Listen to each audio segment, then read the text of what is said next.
Yeah, pruning grapes in Southern California or any other crop that you might prune during winter because it's dormant is a problem in Southern California because pruning when it's warm, like in the middle of the day, even in northern climates, you get a lot of bleeding from the canes that you cut, and that's, you know, definitely not preferred because you're obviously sapping some strength to the plant.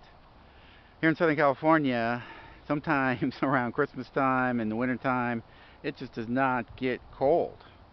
So what do? You pick a time exactly, when to do it. You wait for it to get cold, but if it doesn't get cold, you gotta pick a time and just do it. And if you had a round of warm time weeks, it doesn't look like it's gonna get cold.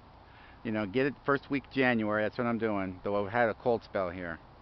Um, the rule of thumb for me was, hey, New Year's Day, go out and prune early in the morning, or the second of January, first week in January. Get up early in the morning sometime and prune whatever the temperatures had been, unless I got a real good cold snap.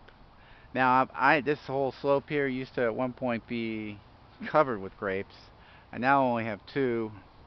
I had black mold, killed these guys that were here. That one looks like it's got it. This one might, or maybe it's resistant.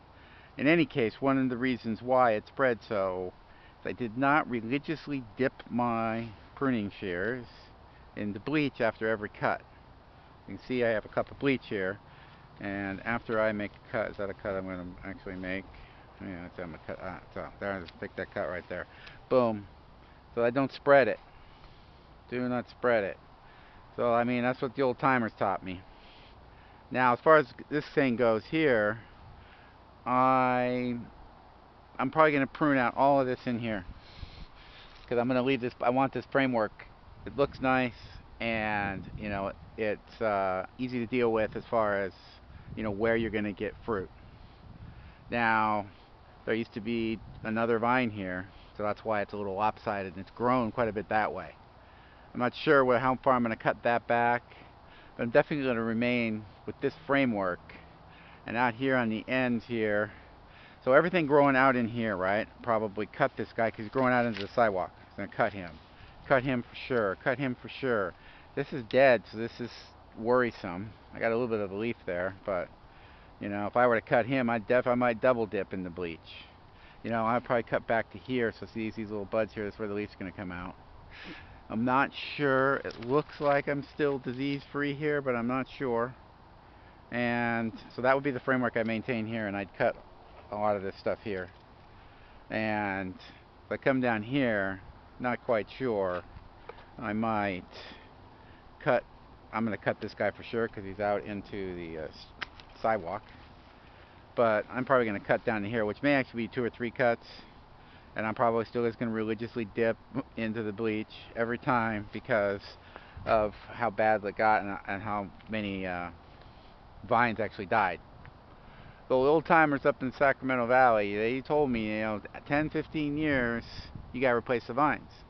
They just decline, some of them die, and they just don't produce anymore. And the vines that were here at 12 years, probably, something like that. So after 12 years, a lot of them died. Maybe they just couldn't, their immune systems get down and get old because you just put so much energy into fruiting. In any case, Southern California, first week in January, unless you get a really good cold snap for a week or two around Thanksgiving or past Thanksgiving probably.